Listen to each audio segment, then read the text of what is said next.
Dumalo na sa 25 katawang iniulat na nasawi sa pinagsamang epekto ng habagat at magkakasunod na bagyo ayon sa ulat ng National Disaster Risk Reduction and Management Council o NDRRMC.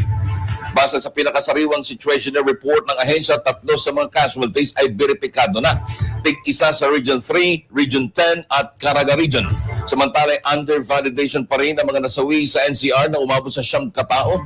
Tig-3 naman sa Region 6, Negros Island Region, Negros Island Region at sa Calabarzon. 2 sa Region 10 at 1 naman sa Mimaropa Region. Lumobo pa sa 3.8 milyong individual o katumbas ng higit 1 milyon ang apektado mula sa 17 rehiyon sa bansa.